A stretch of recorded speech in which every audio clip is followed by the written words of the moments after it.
su seen plateforme kaayjàng.com. tey suñu leçon tey bi mooy dañuy corriger exercice géométrie muy les angles niveau 5e. donc fii dana fi wax angle opposé, dana fi wax angle alterne interne, angle alterne externe, angle correspondant, etc.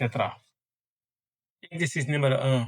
L'exercice numéro 1, on dit soit AOB un angle aigu. Construire le point C symétrique de A par rapport à O. Petit 2. Construire le point D symétrique de B par rapport à au sommet O. Peut-on dire les demi-droites AOA et OC et les autres OB et OD? Que peut-on dire des angles AOB et COD, COB et AOD? Donc voici la correction. Correction série numéro 2. série bi nag moo ngi ci plateforme bi kaayjàng.com.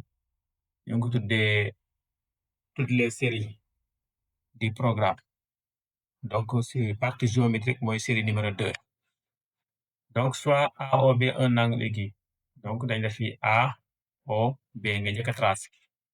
boo tracé AOB ñu ne woon C est le symétrique A par rapport à O.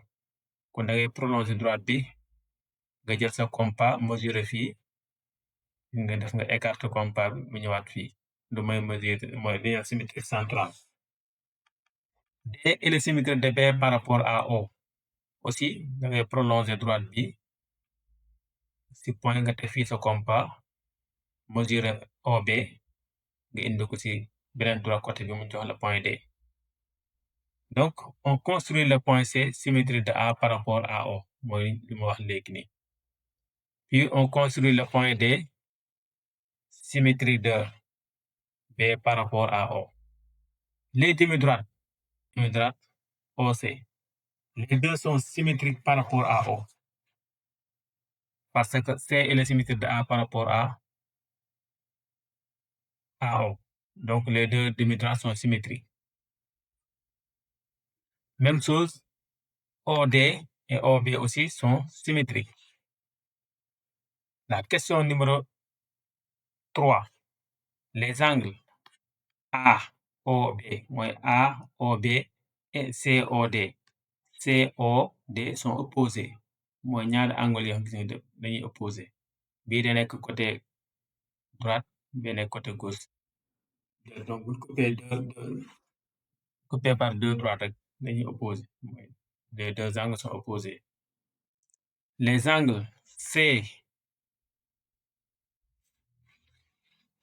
COB, COB ak AOD aussi sont opposés. donc lii mooy question mooy l'exercice numéro 1. ñu ñëw suñu exercice numéro 2 dañuy demaat ci énoncé bi.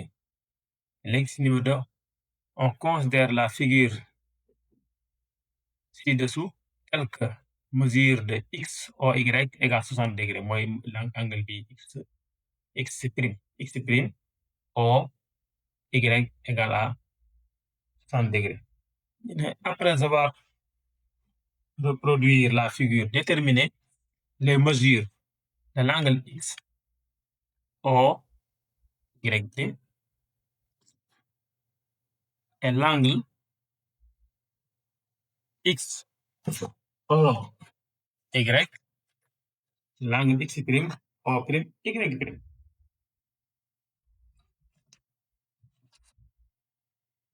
ñëw ci correction bi. donc x prime o y égale 60 degrés mooy bii. Déterminer les mesures des angles suivants: x o y prime, x o y, x prime o y prime. men xoolee baax xoonaan x prime o y mooy x prime o y ak l'angle x o y prime sont opposés. voilà, les deux angles sont opposés. te wax na ne deux angles opposés ont la même mesure. donc ils ont la même mesure. donc mesure de x o y égale à 60 degrés. Quelle question bi ñu ne mesure x o y. mooy bii nii x o y mais bu nga xoolee x o y ak x prime o y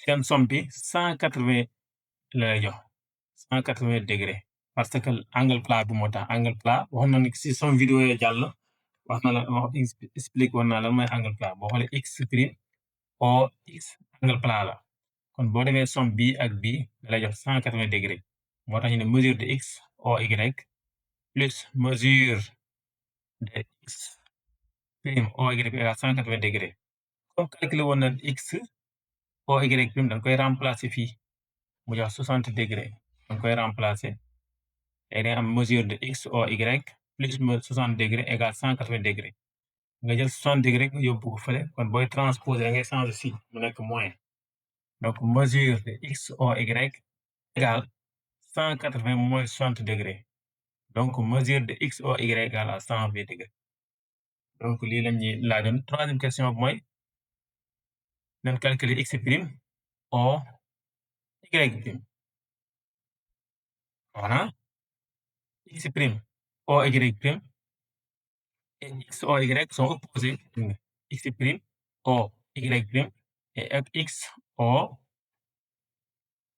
y sont opposés kon même mesure la te calculé woon nañ ko léegi wax nañ ne x o y égale à 120 degré donc mesure bi x prime o y prime aussi égale à 180 degré donc lii mooy exercice numéro 2 kon si beneen vidéo ñëw si exercice numéro 3